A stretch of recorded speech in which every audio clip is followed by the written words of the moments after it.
دن 11 بجے فلائٹ ہے، تو یہ صبح 5 بجے سے ہی آ گئے۔ اب یہ دیکھیں یہ بزرگ نیچے بیٹھے ہیں، یہ ایئرپورٹ کے اندر کے ایریا میں آپ کو دکھا رہا ہوں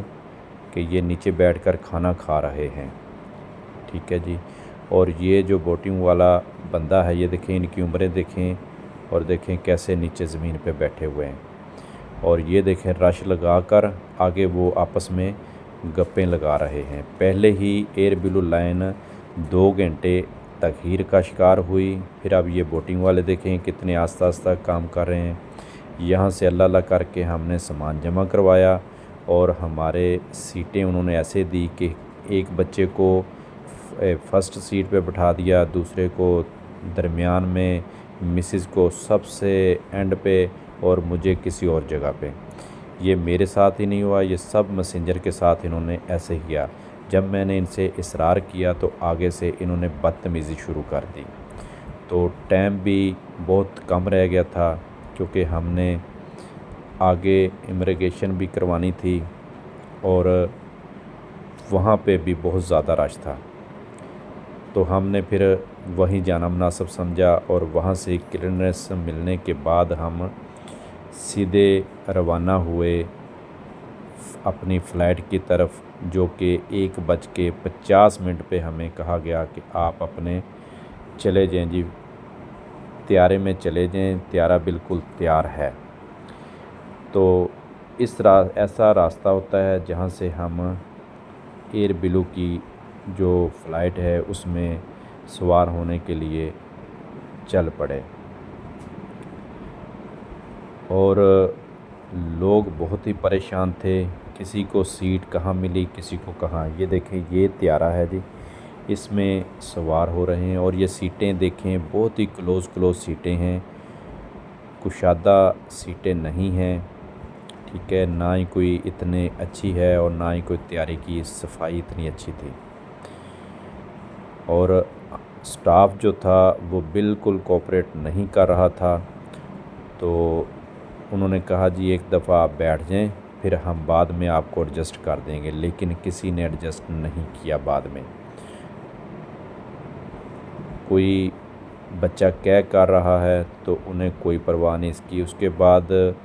جو ہی 2 گھنٹے بعد انہوں نے کھانا دیا، تو کھانا بالکل باسی کھانا تھا،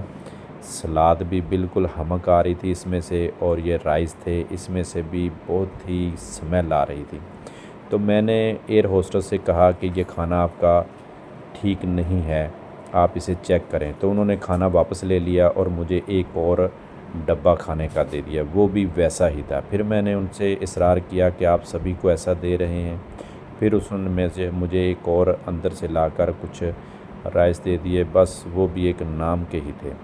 اور اوپر سے ایک چائے کا کپ دے دیا، اور کوئی وہ بھی صفائی کا بالکل اس طیارے میں مجھے نظر نہیں آیا، اور جو سٹاف تھا وہ بھی میسنجر کے ساتھ کوئی اچھا ان کا بیہیو نہیں تھا۔ حالانکہ اللہ کے زیارت کے لیے لوگ جا رہے ہوتے ہیں عقیدت سے، احترام سے، تو ان لوگوں کو بالکل بھی اس چیز کی پرواہ نہیں ہوتی۔ اور نیچے کے کچھ مناظر اس طرح کے تھے، جو ہی ہم جدہ ایئرپورٹ پہنچے، 4.25 گھنٹے کی فلائٹ تھی، لیکن اس نے ہمیں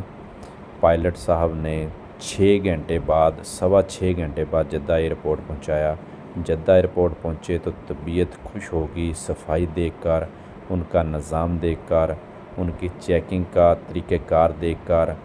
کوئی بدتمیزی سے پیش نہیں آ رہا تھا، بالکل پیار سے، محبت سے انہوں نے ہمارے پاسپورٹ لیے، ہمارے فنگر پرنٹ لگائے، اور بالکل اطمینان سے ہمیں رخصت کیا۔ آگے ہم نے آ کر اپنی جو بسیں وغیرہ تھی اس میں بیٹھ کے مکہ آنا تھا، لیکن ہمیں اتنی تھکاوٹ اس نے ایئر بلو لائن نے دی کہ بہت ہی زیادہ پریشانی کا سامنا بنا۔ ایک تو فلائٹ لیٹ ہوئی،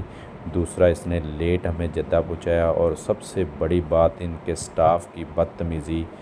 جو کہ میسنجر کے ساتھ، حاجیوں کے ساتھ کم سے کم ایسا رویہ نہیں ہونا چاہیے۔ جو کہ اللہ پاک کے گھر کی زیارت کے لیے جا رہے ہیں۔ یہ جدہ کا ایئرپورٹ ہے، یہ چیکنگ ہو رہی ہے، یہاں پہ پاسپورٹ لے رہے ہیں، کوئی شور شرابہ نہیں آپ کو ملے گا، بالکل پرسکون قطار میں لگے ہیں، بڑی عزت سے وہ بلا رہے ہیں حاجی حاجی، وہ ایسے کر کے بلاتے ہیں، کوئی بدتمیزی ہمارے پاکستانیوں والی نہیں وہ کر رہے، ٹھیک ہے۔ تو بڑے پیار محبت سے انہوں نے ہمارا پاسپورٹ لیا، فنگر پرنٹ لیے اور ہمیں باہر روانہ کیا۔ اب آپ نے فیصلہ خود کرنا ہے کہ ایئر بلو لین کتنی اچھی ہے۔ میرے خیال میں تو بالکل اچھی نہیں ہے، اس پہ سفر نہیں کرنا چاہیے۔